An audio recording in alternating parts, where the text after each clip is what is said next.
हाँ जी, नमस्कार दोस्तों। स्प्रिंग बोर्ड के डिजिटल प्लेटफॉर्म पर आपका फिर से स्वागत है। आज स्टार्ट करेंगे हम राजस्थान का जो फिजिकल डिवीजन का टॉपिक है, जिसका एक पोर्शन आपको करवा दिया है, नॉर्थ वेस्ट डेजर्ट वाला पार्ट। उसी के आगे का पार्ट जो कि हम अरावली रेंज या अरावली माउंटेन के रूप में लेंगे। तो इसके अंदर जो अरावली है, इसमें सबसे पहला पॉइंट आता है इसका जो निर्माण काल या formation time period of Aravalli. तो उसमें अपना आंसर रहना चाहिए प्री कैम्ब्रियन टाइम पीरियड, यानी अरावली का जो निर्माण काल है, ये कहा जाता है कि विश्व के अंदर जितनी भी पर्वतमालाएं बनी हैं उनमें सबसे एंशिएंट या ओल्डेस्ट माउंटेन के रूप में माना जाता है। तो इसके टाइम पीरियड में जो आपको टाइम बताना होता है, यानी जनरली फैक्चुअल में पूछा जाए तो आंसर रहता है कि अरावली का जो निर्माण काल है प्री कैम्ब्रियन काल है। इसी के साथ जो पॉइंट अपने को मेंशन करने होते हैं कि Aravalli is a ancient mountain और ओल्डेस्ट माउंटेन, ये टाइम पीरियड के अकॉर्डिंग बोला जाता है। नेक्स्ट है इसका जो फॉर्मेशन प्रोसेस है, यानी इसके जो निर्माण की प्रक्रिया है, उसके अकॉर्डिंग इसको एक फोल्डेड माउंटेन के रूप में। और एट प्रेजेंट में अरावली है, ये कहा जाता है कि अपनी जो मूल अवस्था में थी अरावली, उस मूल अवस्था की वर्तमान में 1/3 अरावली बची है, अर्थात जो 66% अरावली है उसका इरोजन या अपर्दन हो चुका है। तो आज वर्तमान की अरावली को कहेंगे अपन अवशिष्ट पर्वतमाला।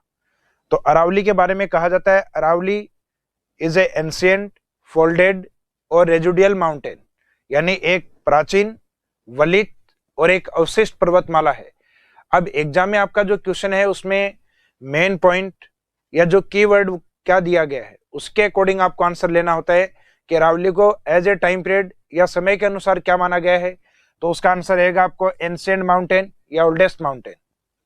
दूसरा, अरावली को फॉर्मेशन प्रोसेस या निर्माण प्रक्रिया के आधार पर कौन सा माउंटेन माना गया है, तो आंसर रहेगा आपका फोल्डेड माउंटेन। और एक लास्ट में है कि अरावली एक अवशिष्ट या बची हुई पर्वतमाला के रूप में एट प्रेजेंट में मानी जाती है। तो अरावली को एट प्रेजेंट या प्रेजेंट टाइम पीरियड में किस रूप में माना गया है, तो आंसर रहेगा इसमें आपका रेजिडुअल माउंटेन, अर्थात एक अवशिष्ट पर्वत के रूप में। तो ये तीनों ही अरावली की विशेषता है, लेकिन आप अलग अलग एग्जाम में देखते हैं इनके आंसर अलग अलग लिए जाते हैं। तो आपके क्वेश्चन का जो कीवर्ड है वो क्या है, समय के अकॉर्डिंग पूछा है, इसका जो फॉर्मेशन प्रोसेस है उसके अकॉर्डिंग पूछा गया है, या एट प्रेजेंट में अरावली है वो किस रूप में है उसके अकॉर्डिंग पूछा गया है। निर्माण के बाद में आता है अरावली का एक्सटेंशन या विस्तार, यानी अरावली किस तरीके से विस्तृत है। तो अरावली के बारे में कहा जाता है कि अरावली जो गुजरात से लेके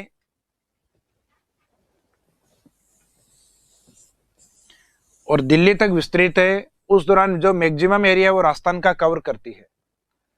तो इसका जो एरिया लिया जाता है टोटल लेंथ वाइज वो 692 किलोमीटर, जिसकी शुरुआत होती है गुजरात में। लोकेशन आती है खेड़ बर्मा,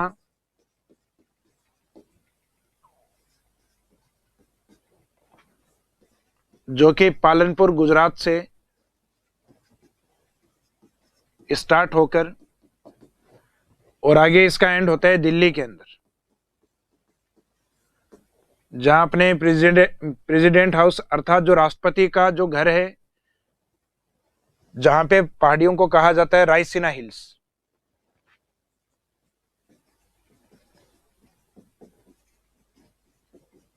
और गुजरात में जिस एरिया से स्टार्ट होती है खेड़ बर्मा, इन्हीं के पास में एक लोकेशन आती है गिर, जहां के विश्व भर में लोइन प्रसिद्ध हैं, शेर प्रसिद्ध हैं।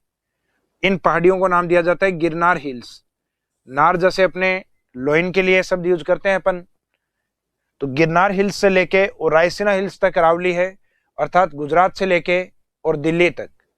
ये जो टोटल अरावली है ये है 692 किलोमीटर में। और उसमें जो राजस्थान वाला जो पार्ट है ये आता है 550 किलोमीटर, जिसका मीनिंग आता है 80% अरावली। और इसके राजस्थान में स्टार्टिंग जो मानी जाती है सिरोही डिस्ट्रिक्ट से लेके राजस्थान में जिस एरिया से कॉपर या तांबा बड़े स्तर पे निकलता है झुंझुनू डिस्ट्रिक्ट, यहां तक। तो राजस्थान के अकॉर्डिंग अगर इसको पूछा जाए कि अरावली कहां से कहां तक है, तो सिरोही में लोकेशन इसकी आबू ली जाती है, और झुंझुनू की ओर जो तांबे का एक प्रमुख क्षेत्र है खेतड़ी। तो राजस्थान में इसका जो एरिया है सिरोही से लेके झुंझुनू तक, अर्थात आबू पार्ट से लेके और झुंझुनू के खेतड़ी पार्ट तक। और टोटल वैसे अरावली को देखा जाए तो ये खेड़ बर्मा गुजरात से लेके और रायसीना दिल्ली तक विस्तृत है। और डायरेक्शन के अकॉर्डिंग आप देखें तो ये राजस्थान के नदर्न ईस्टर्न पार्ट की ओर और सदर्न और वेस्टर्न पार्ट की ओर आती हुई है, या यूं कह सकते हैं इस साइड से उस साइड में जाती हुई है। इसके अकॉर्डिंग उसकी घटती हुई चौड़ाई चलती है आगे की ओर, और गुजरात की ओर आएंगे तो इसकी जो चौड़ाई है कंटिन्यू बढ़ती हुई चलेगी।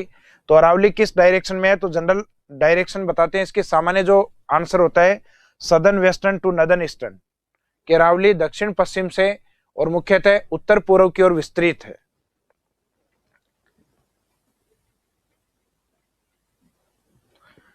तो अरावली के बारे में या इसके एक्सटेंशन के बारे में अगर टोटल लेंथ पूछी जाए तो आंसर रहेगा 692 किलोमीटर। अरावली की कंडीशनल लेंथ यानी length in Rajasthan state, Rajasthan में इसकी लंबाई कितनी है, जैसा कि आपको बताया लेंथ वाइज 550 और टोटल अरावली का 80% राजस्थान के अंदर है। और average height of Aravalli, Aravalli की जो औसत ऊंचाई है, ये डेटा भी जनरली एग्जाम में पूछ लिया जाता है। तो अरावली की एवरेज हाइट है। बाकी अपने अदर जो फिजिकल डिवीजन है उनमें सबसे ऊपर पार्ट यही है। ये जनरली सभी को ध्यान है कि जो माउंटेन एरिया या जो पर्वतीय भाग होते हैं वो अन्य फिजिकल डिवीजन की तुलना में अधिक ऊपर होते हैं। तो अरावली की जो एवरेज हाइट है वो अदर किसी भी फिजिकल डिवीजन की नहीं होगी।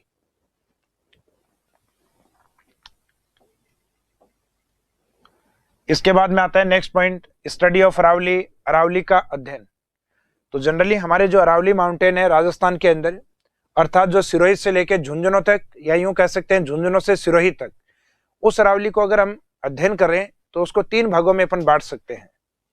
अब वो 3 भाग उसके कौन कौन से हैं, जैसे अरावली का ये जो पार्ट है राजस्थान वाला, अर्थात ये झुंझुनू से लेकर नीचे वाला पार्ट है ये सिरोही तक। इसमें बीच में 2 पॉइंट लिए जाएंगे, एक पॉइंट रहेगा यहाँ पे जयपुर में और एक पॉइंट रहेगा इसका राजसमंद। झुंझुनू से और जयपुर के मध्य की जो अरावली है इसको कहा जाता है नदर्न अरावली या उत्तरी अरावली।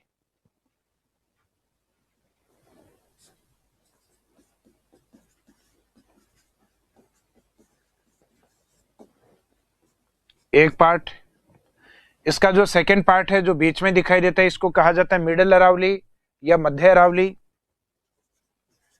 ये इसका सेकंड पार्ट जो कि जयपुर राजसमंद अर्थात मेनली अजमेर साइड में है, और जहां पे अरावली आपको सर्पिलाकार रूप में दिखाई देती है यानी स्नेक टाइप। इस कारण यहाँ पे जो अरावली की पहाड़ियां होती है उनको सामान्यतः अपन नाग हिल्स या नाग पहाड़ियों के रूप में भी जानते हैं। उसके बाद में राजसमंद से स्टार्ट होकर और आगे कंटिन्यू सिरोही तक, ये वाला अरावली का तीसरा पार्ट होता है जिसको कहते हैं सदर्न अरावली या दक्षिणी अरावली। तो अरावली को अगर डायरेक्शन वाइज अपन देखें, दिशा के अकॉर्डिंग अगर देखें, तो ये उत्तर वाला हिस्सा उत्तरी, नीचे वाला दक्षिणी और बीच में उसको मिडिल अरावली। अब जो नदर्न अरावली या उत्तरी अरावली है उसमें जो हाईएस्ट पीक या इसकी सबसे ऊंची जो चोटी है, ये झुंझुनू और जयपुर के बीच में एक प्रमुख डिस्ट्रिक्ट आता है सीकर डिस्ट्रिक्ट। उस सीकर के अंदर इसकी सबसे ऊंची चोटी मानी जाती है रघुनाथगढ़। इसके बाद में जयपुर राजसमंद, इसके बीच वाला पार्ट आता है अजमेर वाला हिस्सा। अजमेर में इसकी 2 प्रमुख ऊंची चोटी, जिसमें एक माना जाता है गोरमजी को और एक दूसरी मानी जाती है तारागढ़। जनरली आंसर में गोरमजी ऑप्शन नहीं होता तो आंसर तारागढ़ को ले लिया जाता है। वैसे गोरमजी की हाइट है ये ज्यादा है 934 मीटर, जबकि तारागढ़ है इसकी हाइट कम है 873 मीटर, जिसको जनरली अपने बुक्स में राउंड फिगर में लिखा जाता है 870 मीटर्स। इसके बाद में जो सदर्न अरावली है, इसमें अरावली की सबसे ऊंची चोटी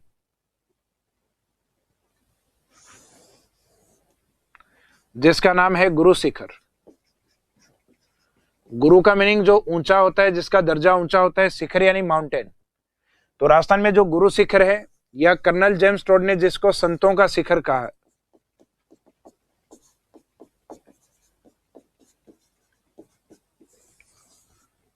यानी माउंटेन ऑफ सेंट, संतों के शिखर के रूप में किस पर्वत को जाना जाता है, किस चोटी को जाना जाता है, तो आबू क्षेत्र के गुरु शिखर को यह बोला जाता है संतों का शिखर।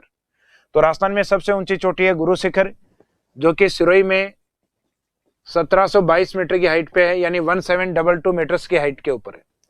तो राजस्थान में जो अरावली है उसका अध्ययन अपन इन 3 पार्ट्स में डिवाइड करके करते हैं, जिसमें सबसे फर्स्ट जो पार्ट है वो लेंगे अपन नदन अरावली को। अब एक नदन अरावली या उत्तरी अरावली की डेफिनेशन है, इसकी लोकेशन के अकॉर्डिंग दी जाती है। एक तो आपको ये याद रखना है, अरावली में नीचे की ओर सिरोही है और उत्तरी भाग की ओर झुंझुनू है।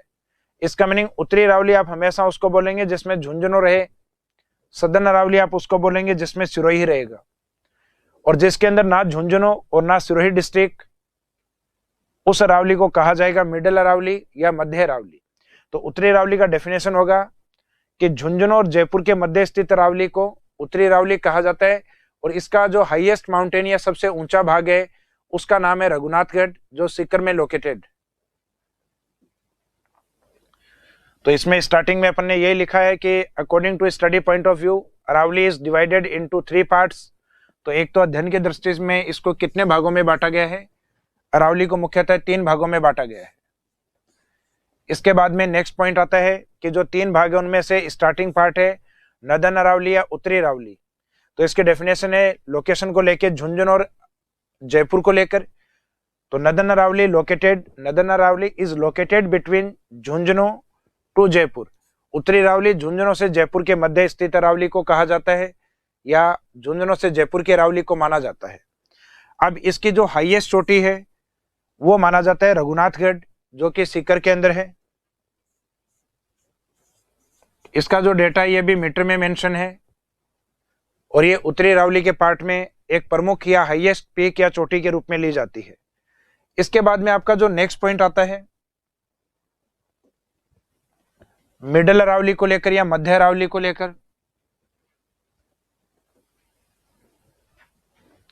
तो जो मिड अरावली या मध्य अरावली है उसका मीनिंग रहेगा कि जो अजमेर अरावली है, मोस्टली जो अजमेर में एक्सटेंट है या अजमेर में विस्तृत है, उस अरावली को कहा जाता है मिडिल अरावली, या यूं कह सकते हैं कि जयपुर से लेके और राजसमंद के बीच की जो अरावली है उसे मिडिल अरावली या मध्य अरावली के रूप में डिफाइन करते हैं। तो अजमेर अरावली, और दूसरा डेफिनेशन भी अपन दे सकते हैं कि located between Rajsamand and Jaipur. तो मध्य अरावली को एक तो मेनली अजमेर के रूप में डिफाइन कर सकते हैं, मीनिंग लोकेटेड मेनली इन अजमेर डिस्ट्रिक्ट, और दूसरा दोनों लोकेशन जयपुर और राजसमंद को लेकर तो उस अरावली को डिफाइन करते हैं अपन मध्य अरावली के रूप में, जिसमें सबसे ऊंची चोटी मेन डिस्ट्रिक्ट इसमें अजमेर होता है। इसका मुख्य चोटी इसके अजमेर में ही होती है। एक तो है गोरमजी के रूप में और दूसरी है तारागढ़। गोरमजी का दूसरा नाम है टोडगढ़। गोरमजी, इसको जनरली कई जगह अपने ये शब्द भी लिखा जाता है इसके अंदर मोरमजी। तो जनरली ये गोरमजी, मोरमजी, टाटगढ़ ये अजमेर का ही पार्ट है, और मिड अरावली में हाईएस्ट पीक ये है, और सेकंड माना जाता है तारागढ़ वाले पार्ट को, जो सामान्यतः डेटा में 873 होता है। राउंड फिगर में आप 870 मीटर भी इसको मेंशन कर सकते हैं। इसके बाद में रहता है इसके सदर्न अरावली वाला पार्ट, अरावली के दक्षिण वाला हिस्सा, जिसकी डेफिनेशन रहती है located between Rajsamand to Sirohi, अर्थात जो राजसमंद से सिरोही के मध्य है वो दक्षिणी अरावली के रूप में परिभाषित होता है। अब दक्षिणी अरावली वाला जो पार्ट है उसको हम वापस से 2 पार्ट्स में डिवाइड करते हैं, जिसमें आप देखते हैं कि दक्षिणी अरावली वाला जो पार्ट है राजसमंद के बाद वाला, उसमें एक हिस्सा तो इस साइड में जाता है उदयपुर की ओर, और उस अरावली को नाम दिया जाता है मेवाड़ अरावली, और एक जाता है राजसमंद से पश्चिम की ओर अर्थात पाली और सिरोही की ओर, और उसमें पाली का एक लोकेशन आता है आबू, उसके अकॉर्डिंग दिया जाता है आबू अरावली या आबुर्द अरावली। तो इसका मीनिंग है दक्षिणी अरावली की चौड़ाई अधिक होने के कारण इसे अध्ययन की दृष्टि से पुनः 2 भागों में डिवाइड कर दिया जाता है।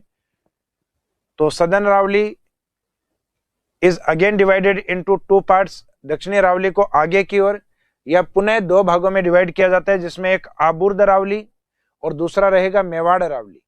आबुर्द अरावली में ऊंचा हिस्सा, जो इसका जो हाईएस्ट पीक या सबसे ऊंची चोटी है या सबसे ऊंचा भाग है वो गुरु शिखरी रहेगा, और इसका जो मेन एरिया रहेगा ये सिरोही की ओर, और दूसरा डिस्ट्रिक्ट है इसमें मुख्यतः पाली डिस्ट्रिक्ट। इसके बाद में जो दूसरा पार्ट है मेवाड़ अरावली वाला पार्ट, मेवाड़ अरावली का जो पार्ट है ये मेनली उदयपुर और उसके बाद में दूसरा डिस्ट्रिक्ट लिया जाता है राजसमंद को, और इसमें जो हाईएस्ट पीक या सबसे ऊंची चोटी है वो लिया जाएगा जरगा को, जो कि उदयपुर में स्थित है। तो यहाँ पे एक तो क्वेश्चन ये आता है कि सदर्न अरावली की हाईएस्ट पीक कौन सी है, तो हाईएस्ट पीक गुरु शिखर है। लेकिन मेवाड़ अरावली का हाईएस्ट पीक कौन सा है? मेवाड़ अरावली का मीनिंग है उदयपुर, चित्तौड़, राजसमंद या भीलवाड़ा डिस्ट्रिक्ट की ओर, तो इसमें आंसर माना जाता है उदयपुर। उदयपुर की ओर जरगा जो माउंटेन है वो मेवाड़ अरावली में हाईएस्ट पीक के रूप में आंसर में ली जाती है। इसके बाद अरावली के अंदर जो मेन इंपॉर्टेंट पॉइंट हैं, जो प्रीलिम्स और मेंस के अकॉर्डिंग, दोनों के अकॉर्डिंग इंपॉर्टेंट पॉइंट है, वो है इसके हाईएस्ट पीक, यानी इसकी सबसे ऊंची चोटियां। अगर आरएस मेंस में इस तरीके के क्वेश्चन को अप्लाई किया जाता है तो उसमें राजस्थान की सबसे ऊंची चोटियों के क्रम पूछ सकते हैं, डिक्लाइन ऑर्डर या अवरोही क्रम में या बढ़ते हुए क्रम में अर्थात आरोही क्रम में, असेंडिंग ऑर्डर या डिसेंडिंग ऑर्डर। तो अरावली की सबसे ऊंची जो चोटियां हैं उनको कुछ ट्रिक्स में आपको याद रखना है। जैसे स्टार्टिंग की जो 5 ऊंची चोटी हैं उनमें ट्रिक्स आपको याद रखनी है। गुरु से दिल से जरा आस रखो, गुरु से दिल से जरा आस। अब इसका मीनिंग है, गुरु का मीनिंग गुरु शिखर, से का मीनिंग शेर, दिल का मीनिंग रहेगा देलवाड़ा, जरा का मीनिंग जरगा और आस का मीनिंग ऐसे रहेगा अचलगढ़। अब इन स्टार्टिंग के जो 5 ऊंची चोटियां हैं उनमें से 4 आपकी सिरोही में लोकेटेड है और बीच में एक जो जरगा है मेवाड़ अरावली वाला पार्ट, ये उदयपुर में स्थित है। अर्थात स्टार्टिंग की 5 चोटियों में से 4 में आंसर आपका सिरोही और एक बीच में जो जरगा है उसका आपका उदयपुर।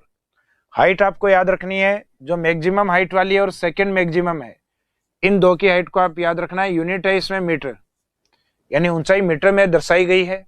तो सबसे ऊंचे वाला भाग गुरु शिखर 1722, सेकंड 1600 पे कोई यूनिट नहीं है, उसके बाद में है 1500 पे यूनिट। 1500 वाला यूनिट है 1597, यानी 1597 1597 वाला पार्ट। उसके बाद में 1400 के ऊपर 2 डिजिट, जिसमें एक है 1442 और दूसरा है 1431, यानी 1431 और 1442। उसके बाद का जो डेटा है 1400 से नीचे 1300 पे, उसके बाद में 1200 पे, फिर 1100 पे नहीं होके 1000 के ऊपर। तो डेटाज को इस तरीके से अगर आप याद कर सकते हैं कि इसमें स्टार्टिंग डिजिट कौन सा है, 17, 15, 2 फिर है 14 के, तो जल्दी आपको याद होंगे। वैसे हाइट आपको मैक्सिमम वाली 2 ही याद रखनी है, यानी फैक्ट के रूप में। बाकी आपको ये ट्रिक्स के अकॉर्डिंग इनका नीचे की और सीरियल आपको याद रखना है। तो गुरु से दिल से जरा आस, उसके बाद में कुछ प्रमुख चोटियां और भी बच जाती हैं जिनको हम अलग ट्रिक्स में कवर करेंगे, और उसमें अपना ट्रिक्स रहेगा कुंभा रघुनाथ ऋषि। कुंभा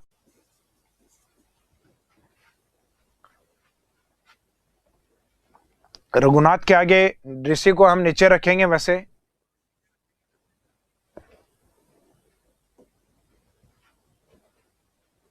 रघुनाथ ऋषि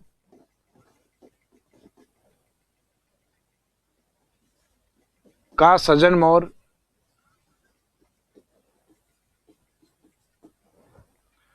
खोर में एक साथ रहेगा आपका 7 बोली रोज बोले। तो इसमें अपनी एक ट्रिक्स बनती है कि कुंभा रघुनाथ ऋषि, व्यक्ति का नाम कुंभा रघुनाथ ऋषि का सजन मोर खोह में 7 बोली रोज बोले। तो ये कुंभा रघुनाथ ऋषि का जो सजन मोर है उसकी क्या आदत है, खोह जगह है वहां पे 7 बोली रोज बोलता है। तो इसमें जो चोटियां हैं उनके नाम रहेंगे आपके, कुंभा रघुनाथ ऋषि के नाम से रहेगा कुंभा से कुंभलगढ़, रघुनाथ से रघुनाथगढ़ और ऋषि से रहेगा ऋषिकेश। और इनकी जो लोकेशन है, कुंभलगढ़ दुर्ग का आपको ध्यान है राजसमंद, रघुनाथगढ़ ये ध्यान है सीकर, उत्तरी अरावली की सबसे ऊंची चोटी जो कि हमने रघुनाथगढ़ के रूप में ली है। ये 1 मीटर का जो डेटा दिखाया गया है उसका मीनिंग होता है 3.281 फीट, क्योंकि कई बार इन चोटियों को फीट में कन्वर्ट करके भी पूछ लिया जाता है। तो आपको कम से कम ये पता होना चाहिए कि आप मीटर में याद करते हैं और फीट में इसको पूछा गया है। तो जो आपको मीटर में डेटा याद है उसको आपको किस में कन्वर्ट कर लेना है, उसको फीट में कन्वर्ट कर सकते हो 3.21 से मल्टीपल करके।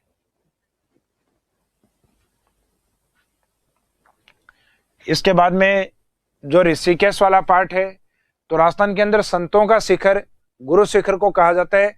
जहां संत हैं वहीं ऋषि हैं, अर्थात ये भी आपके सिरोही डिस्ट्रिक्ट में। उसके बाद में कमलनाथ, तो कमल का जो फूल होता है सामान्यतः नमी वाले क्षेत्रों में, झील वाले क्षेत्रों में अधिक होता है। राजस्थान में झीलें सर्वाधिक कहां पर हैं? उदयपुर। तो इस कारण ये जो कमलनाथ वाली जो ऊंची चोटी है ये उदयपुर की ओर। उसके बाद सज्जनगढ़, तो सज्जनगढ़ है, इस नाम से सेंचुरी भी है उदयपुर में, तो ये पार्ट भी आपका उदयपुर।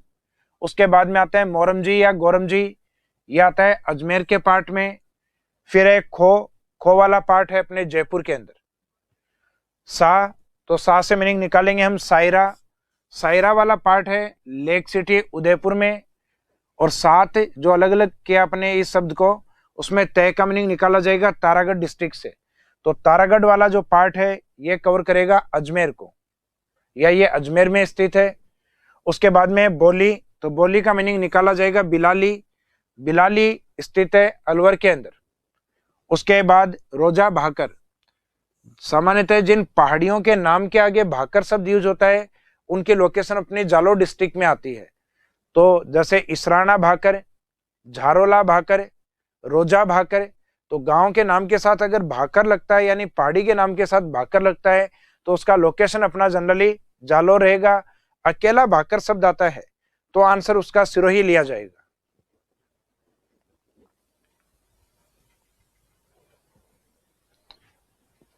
इसके बाद में नेक्स्ट पॉइंट आता है major passes of Aravalli. Aravalli के जो प्रमुख दरें हैं उनके बारे में।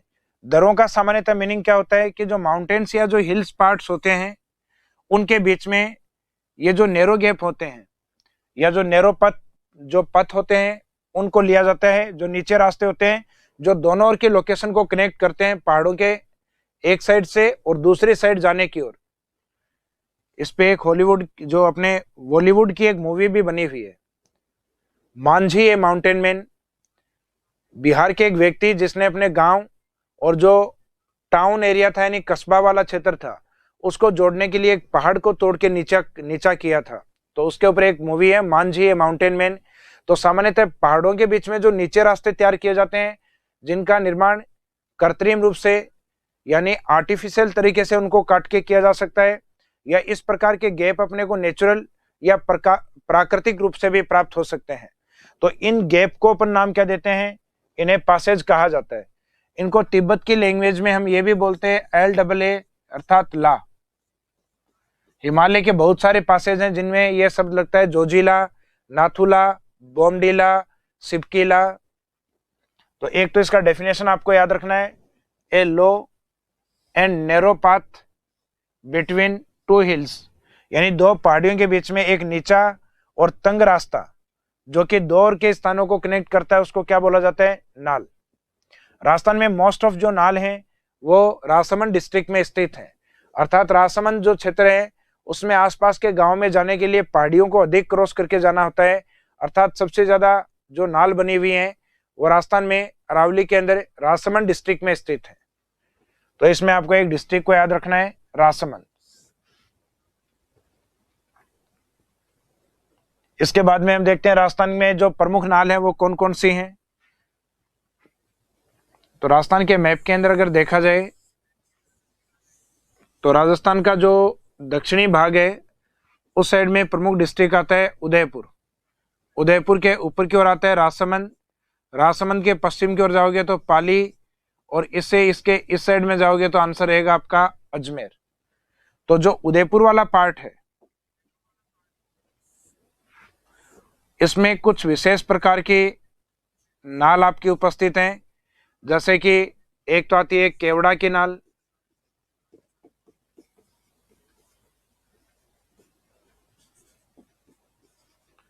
एक रहेगा ढेबर की नाल, एक इस एरिया में अपने फुलवारी नाल अर्थात फुलवारी पास, एक रहेगा हाथी नाल, अर्थात हाथी पास। ये जो लोकेशन है ये अपने उदयपुर की है, जिसमें याद रखना आपको डेबर एक पास है जहाँ पे गोमती नदी बहते हुए आती है और एक झील का निर्माण करती है जिसका नाम है डेबर झील या जयसमंद झील। अर्थात वैसे ये जो झील है जयसमंद झील, इसके निर्माता मेवाड़ महाराणा जयसिंह के द्वारा करवाया गया है, जो इसी नाल में होने के कारण जयसमंद लेक का ही दूसरा नाम डेबर झील भी है या उसको डेबर लेक भी कहा जाता है। तो डेबर में केवड़ा का फूल हाथी ने तोड़ा, इस तरीके से आप इसको याद रख सकते हैं। तो लोकेशन कौन सी थी? डेबर। और फूल किसका था? केवड़ा का फूल, अर्थात केवड़ा की नाल और फुलवारी की नाल। और उसके बाद में आता है आपका हाथी नाल। और जैसे ही ये फूल तोड़ा तो ये फूल था जयपुर महाराजा मान सिंह का, मान सकते हैं आप। तो मान सिंह ने मेवाड़ के ऊपर अटैक किया था और उस अटैक का जवाब मेवाड़ की सेना ने उनको हल्दी घाटी में दिया था। तो जैसे ही हाथी ने ये फूल तोड़ा तो उसके बाद में हम मानेंगे जैसे हल्दी घाटी के युद्ध में पहुंचेंगे उसके बाद। और हल्दी घाटी के युद्ध के अंदर क्या हुआ था? हाथियों की संख्या बहुत अधिक थी, हाथी इसमें खूब गए थे। तो आप एक कहानी के तौर पे मानिए कि मान सिंह ने एक हाथी को भाला से मारा और भाले से मारते ही वो हाथी गुड़ा। तो हाथी नाल थी या हाथी पास था तब तक तो उदयपुर में, और हल्दी घाटी में क्या हुआ? हाथी गुड़ा, गुड़ा यानी गिरा। तो हाथी गुड़ा की जो नाल बोली जाती है वो राजसमंद के अंदर है। और हाथी गुड़ते ही वहां की एक जो लोकल नाल है जिसको हम कहेंगे खामली घाट या कमली घाट। तो हाथी गुड़ते ही मेवाड़ की जो कमली है वो आती है कि हाथी कैसे गुड़ा, तो इसको कमली या खामली घाट के नाम से जानते हैं। और कमली किसको छोड़कर आई? अपनी गाय को, यानी गो को याद रखना है, गोरम घाट।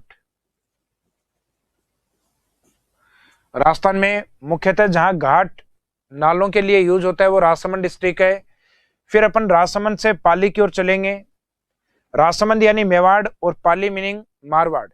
तो मेवाड़ और मारवाड़ को जोड़ने के लिए अपने को क्या चाहिए? यानी मेवाड़ से मारवाड़ जाने के लिए अपने को क्या चाहिए? तो अपने को चाहिए पग, अर्थात पगल्या की नाल। तो अगली जो नाल है वो है पगल्या की नाल।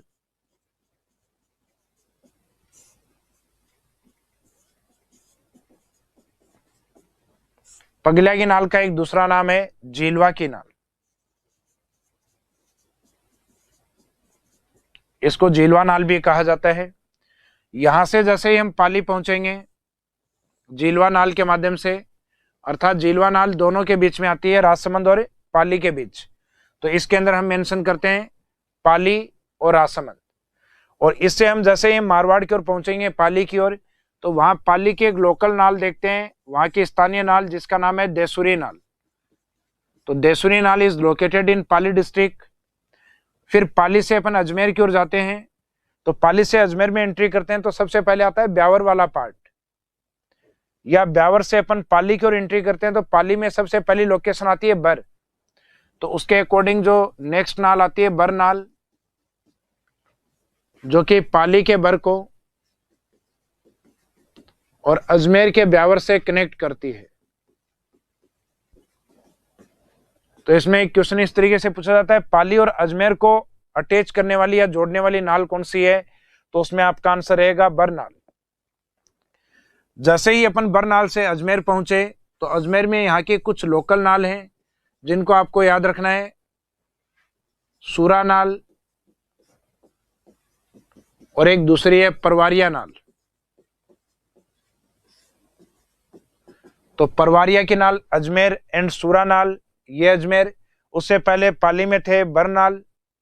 बरनाल हालांकि पाली और अजमेर को कनेक्ट करती है लेकिन मेनली पाली में स्थित है, क्योंकि ये जो बर जो लोकेशन आती है किसके अंदर है? पाली के अंदर। और इससे पहले देसुरी नाल पाली में। राजसमंद की कुछ प्रमुख नाल थी हाथी गुड़ा। अगर केवल हाथी नाल है तब आंसर रहेगा उदयपुर। और उस बैटल या युद्ध या हल्दी घाटी में आया हाथी, क्या हुआ था युद्ध में? गुड़ा। तो हाथी गुड़ा कहाँ पे? राजसमंद हल्दी घाटी में। और हाथी गुड़ते ही कौन भाग कर आई? कमली। तो उससे याद रखना कमली या खामली। और किसको छोड़ के? अपनी गाय को। तो इसको कहेंगे गो रम घाट। और एक जो मेवाड़ और मारवाड़ को जोड़ने वाला पास है पगल्या की नाल या झीलवा की नाल, जो कि पाली और राजसमंद के मध्य स्थित है। उसके बाद में स्टार्टिंग में आपको जो उदयपुर वाली नाल बताई थी उनको आपको याद रखना है। राजस्थान में मैक्सिमम जो नाल या पासेज हैं वो आपको राजसमंद की ओर याद रखने हैं। और राजस्थान में उदयपुर की जो एक नाल आती है फुलवारी की नाल, इससे संबंधित कुछ प्रमुख नदियां आती हैं। ये इसमें कुछ प्रमुख नदियां बहती हैं जिनके नाम है सोम, मानसी एंड वाकल रिवर, अर्थात वाकल नदियां। इसके बाद नेक्स्ट पॉइंट है मेजर प्लेट्यू ऑफ अरावली, या यूं कह सकते हैं important plateau of Aravalli. Aravalli के महत्वपूर्ण या जो प्रमुख पठार हैं वो कौन कौन से हैं, तो उन पठारों में अपन चलेंगे। एक तो राजस्थान के जो हाईएस्ट प्लेट्यू या सबसे ऊंचे पठार है उसके रूप में उड़िया प्लेट्यू। तो उड़िया प्लेट्यू है ये राजस्थान में अरावली का जो सदर्न पार्ट है उसके अंदर स्थित है, यानी सिरोही के अंदर स्थित है, और जिसकी हाइट गुरु शिखर जो ब्लॉक है, अर्थात गुरु शिखर जो पठार है गुरु शिखर चोटी के रूप में, वैसे आबू ब्लॉक है, आबू ब्लॉक वाला जो पार्ट है उसके अंदर आपका आबू पठार माना जाता है, उसी के पास में ये पठार है। हालांकि जो आबू ब्लॉक या आबू पठार या जिसको आमतौर पे अपन आबू पर्वत कहते हैं,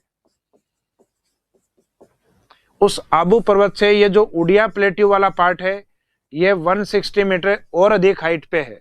इसका मीनिंग आबू माउंटेन या आबू पर्वत कितनी हाइट पर है, 1200 मीटर। बोलने को इसमें आबू माउंटेन बोलते हैं इसको, लेकिन आबू एक ब्लॉक के रूप में है, ये एक प्लेट्यू या पठार के रूप में है। तो इसमें रहेगा आपका Uriya plateau located in southern Aravalli in Sirohi district, अर्थात ये दक्षिणी अरावली का पार्ट है। राजसमंद से लेकर और आगे की अरावली सदर्न अरावली के रूप में होती है, और इसका मीनिंग है राजसमंद उदयपुर सिरोही वाले पोर्शन में काउंट होता है। यह दक्षिणी अरावली में स्थित है और इसका हाइट आपको मेंशन करना है क्योंकि राजस्थान के हाईएस्ट माउंटेन प्लेट्यू के रूप में इसको माना जाता है। माउंटेन भी इसी के पास में, राजस्थान का जो हाईएस्ट माउंटेन पीक है, सबसे ऊंची पर्वतीय चोटी है गुरु शिखर। उड़िया पठार की ऊंचाई है वो 1360 मीटर है, और इसकी हाइट को लेके एक इंपॉर्टेंस है, ये राजस्थान की सबसे ऊंची चोटी एक पठार के रूप में मानी जाती है कि राजस्थान का सबसे ऊंचा पठार या पठार की सबसे ऊंची चोटी है जिसका नाम क्या है, उड़िया प्लेट्यू या उड़िया पठार। तो it is the highest plateau of Rajasthan, यह है राजस्थान का सबसे ऊंचा पठार। तो राजस्थान में हाइट के अकॉर्डिंग या तो प्लेट्यू पूछा जाए या माउंटेन पीक पूछी जाए, पर्वत चोटी पूछी जाए, दोनों का आंसर आपका सिरोही में रहेगा। माउंटेन में हाईएस्ट पार्ट रहता है गुरु शिखर वाला पार्ट, और प्लेट्यू में रहता है उड़िया प्लेट्यू।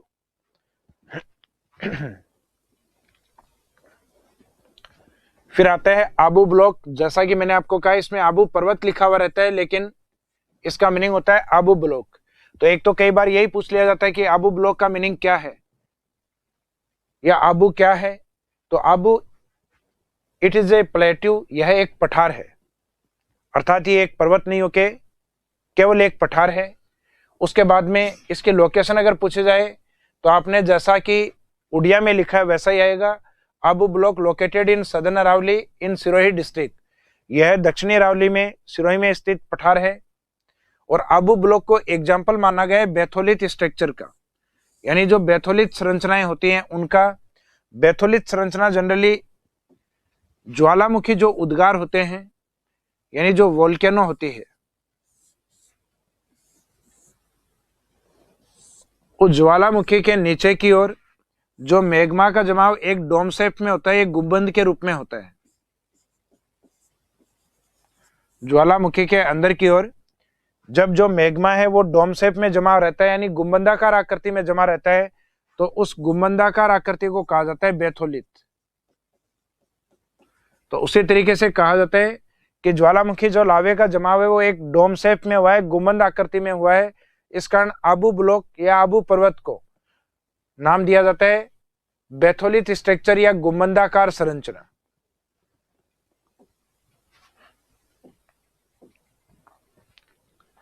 इसके बाद में नेक्स्ट आता है बोराट पठार। तो ये बोराट शब्द अपन पहले कर चुके हैं। राजस्थान में जो ज्योग्राफिकल और हिस्टोरिकल जो वर्ड्स अपन ने कंप्लीट किए थे, जो ऐतिहासिक और भौगोलिक शब्दों को जो अपन ने कंप्लीट किया था, तो उसमें एक शब्द आया था भोराट और एक शब्द आया था भौमट। बोराट में एक तो राजसमंद और एक उदयपुर, इन 2 डिस्ट्रिक्ट को कवर किया जाता है, जिसमें राजसमंद की कुंभलगढ़ और उदयपुर की गोगुंदा की जो हिल्स हैं उसके बीच का जो प्लेट्यू पार्ट या पठारी भाग है उसको लिया जाता है। तो ये वाला जो पार्ट है Bhorat, it is located in southern Aravalli from Udaipur. Udaipur से टारगेट किया गया है गोगुंदा हिल्स को टू राजसमंद कुंभलगढ़। तो इसमें राजसमंद के कुंभलगढ़ को टारगेट किया गया है। तो यह उदयपुर गोगुंदा पहाड़ियों से राजसमंद कुंभलगढ़ तक विस्तृत है। और हाइट के रूप में इसकी हाइट मेंशन होती है अप्रोक्सीमेट 1225 अर्थात 1225 मीटर। अर्थात उड़िया पठार के बाद में दूसरा ऊंचा पठार बोराट है, उसके बाद में हाइट आती है आबू ब्लॉक या आबू प्लेट्यू की। लिखने को आबू पर्वतीय लिखा जाता है, लेकिन अपने आप में क्या है, एक पठार के रूप में है।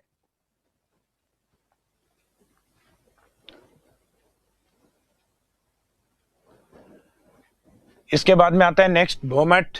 तो भोमट भी आपको पहले करवाया हुआ है। भोमट है, इट इज ए प्लेट्यू और हिल्स एरिया भी अपन इसको बोल सकते हैं। तो अभी पठार के रूप में इसको लिया है। तो it is a plateau located between Udaipur to Dungarpur. ये एक पठारी भाग है जो उदयपुर और डूंगरपुर के मध्य स्थित है। Bhil tribe most found in this region. इस क्षेत्र में मुख्यतः भील जनजाति पाई जाती है। ये उदयपुर और डूंगरपुर वाला पार्ट है। इस एरिया में मिलने वाली जो मेन ट्राइब है या जो जनजाति है वो भील जनजाति है। इसके बाद में आता है लसाड़िया प्लेट्यू। लसाड़िया प्लेट्यू के बारे में एक लाइन आती है कि जो उदयपुर की जयसमंद लेक है, यानी जो जयसमंद झील है, उस जयसमंद झील का जो ईस्टर्न पार्ट है जो कि बैडलैंड प्लेट्यू या उबड़ खाबड़ पठार के रूप में है, इस उबड़ खाबड़ पठार को नाम क्या दिया जाता है, लसाड़िया प्लेट्यू। तो this plateau is located eastern या east of Jaisamand lake in southern Aravalli. यानी दक्षिणी अरावली में उदयपुर की जयसमंद झील के पूर्व का जो उबड़ खाबड़ या जो बैडलैंड प्लेट्यू या उत्खात पठार जो है, उस पठार को नाम दिया गया है लसाड़िया पठार। तो लसाड़िया पठार मुख्यतः कौन से डिस्ट्रिक्ट से जुड़ा हुआ है, उदयपुर, अर्थात सदर्न अरावली पार्ट से यह जुड़ा हुआ है। इसके बाद में हम देखते हैं इंपॉर्टेंस ऑफ अरावली। अरावली का महत्व है या इसके जो इंपॉर्टेंट फीचर्स हैं, इसके महत्वपूर्ण जो विशेषताएं अरावली की, जो अदर फिजिकल डिवीजन के पास देखने को सामान्यतः अपने को नहीं मिलती। वो क्या क्या विशेषताएं, क्या क्या महत्व इसके हैं। तो एक तो है इसका कंट्रोल ऑफ डेजर्टिफिकेशन, यानी मरुस्थलीकरण को नियंत्रित करना या मरुस्थलीकरण को रोक लेना। यानी डेजर्टिफिकेशन के लिए ये एक बैरियर के रूप में है, यानी राजस्थान के पूर्वी भाग की ओर मरुस्थलीकरण को नहीं फैलने देती, क्योंकि उसके बैरियर के रूप में अरावली स्थित है। तो इसका सबसे इंपॉर्टेंट जो इंपॉर्टेंस है वो डेजर्टिफिकेशन कंट्रोल के रूप में माना गया, यानी मरुस्थल को नियंत्रित करने के रूप में माना गया है। इसके बाद में आता है अरावली के बारे में कि अरावली में जो मोस्ट ऑफ मिनरल्स डिपॉजिट है वो आते हैं मेटालिक मिनरल्स। तो metallic minerals maximum found in Aravalli reason.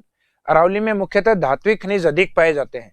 उसका कारण क्या है, because it is formed by Dharwad series, यानी ये मुख्यतः धारवाड़ क्रम के चट्टानों से बनी हुई है। और ये धारवाड़ क्रम की जो चट्टानें होती हैं ये होती हैं अपनी जो इग्निस रॉक्स होती हैं, आग्नेय चट्टानें होती हैं उनकी तरह, जिनमें मुख्यतः मेटालिक मिनरल्स या धात्विक खनिज अधिक पाए जाते हैं, जैसे लोहा, सोना, चांदी, तांबा, सीसा, जस्ता, ये सारे मेटालिक मिनरल्स के एग्जाम्पल हैं। तो अरावली में धात्विक खनिज अधिक पाए जाते हैं। उसके पीछे इसके पीछे जो कारण है वो किससे माना जाता है, इसके पीछे जो मुख्य कारण है वो माना जाता है इसका फॉर्मेशन धारवाड़ रॉक से हुआ है। तो एक तो इसमें मेटालिक मिनरल्स यानी धात्विक खनिजों को अंडरलाइन कर देना, उसका रीजन या इसका मेन कोज क्या है, इसका फॉर्मेशन धारवाड़ रॉक से होना माना जाता है। उसके बाद में सेकंड है maximum biodiversity in Aravalli region. Aravalli में सर्वाधिक जैव विविधता है। उसका कारण है इस एरिया में मैक्सिमम वेजिटेशन होती है। मैक्सिमम वेजिटेशन फाउंड हियर, सर्वाधिक वनस्पति क्षेत्र में पाई जाती है। तो जिस एरिया में वनस्पति अधिक होगी वहां बायोडाइवर्सिटी भी आपकी अधिक होती है। उसके बाद में नेक्स्ट पॉइंट लिया जाता है Aravalli is known as water divine line of Rajasthan state. Aravalli को राजस्थान की जल विभाजक रेखा कहा जाता है। जल विभाजक कहने के पीछे इसमें मेन रीजन ये माना जाता है कि अरावली वाला जो पार्ट है वो राजस्थान के ड्रेनेज सिस्टम को 2 पार्ट्स में डिवाइड करता है। इसके ईस्ट की ओर जो रिवर्स हैं जो फ्लो करती हैं इस साइड में, वो जाती हैं बंगाल की खाड़ी की ओर। इस कारण इनको बंगाल की खाड़ी की नदी के रूप में, और इसके वेस्टर्न डायरेक्शन में बहने वाली नदियां हैं ये जाती हैं अरेबिक सी या अरब सागर की ओर। इस कारण इसमें वाटर डिवाइन लाइन है उसके रूप में इसको डिफाइन किया जाता है, इसको परिभाषित किया जाता है। हालांकि इंडिया में बहुत सारी वाटर डिवाइन लाइन है, लेकिन राजस्थान के लिए जो वाटर डिवाइन लाइन है वो अरावली को माना गया है, अपने राजस्थान के ड्रेनेज सिस्टम को 2 पार्ट्स में डिवाइड करने के कारण, जिसमें वेस्ट वाला तो है अरब सागर की नदियों के रूप में, और इसके ईस्टर्न डायरेक्शन की ओर है बंगाल के खाड़ी की नदियों के रूप में।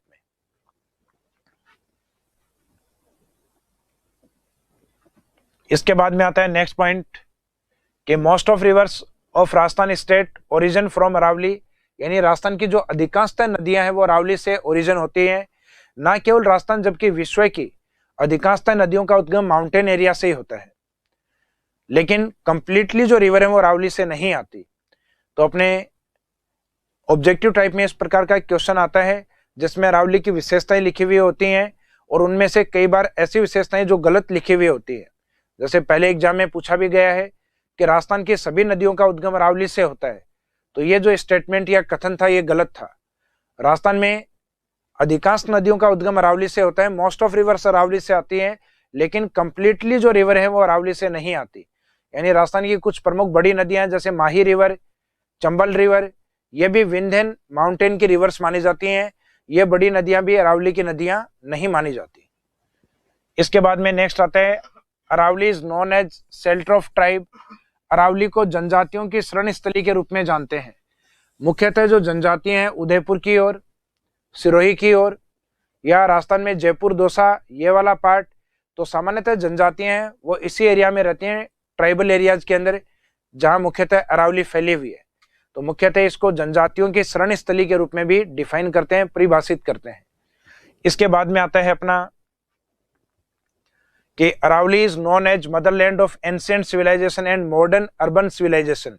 अर्थात अरावली जो है उससे अधिकांशतः नदियों का उद्गम होने के कारण अधिकांशतः जो एंशिएंट या जो ओल्डेस्ट आपकी सिविलाइजेशन है, प्राचीन सभ्यताएं हैं, उनका निर्माण अरावली के पास या अरावली के अंदर ही हुआ है।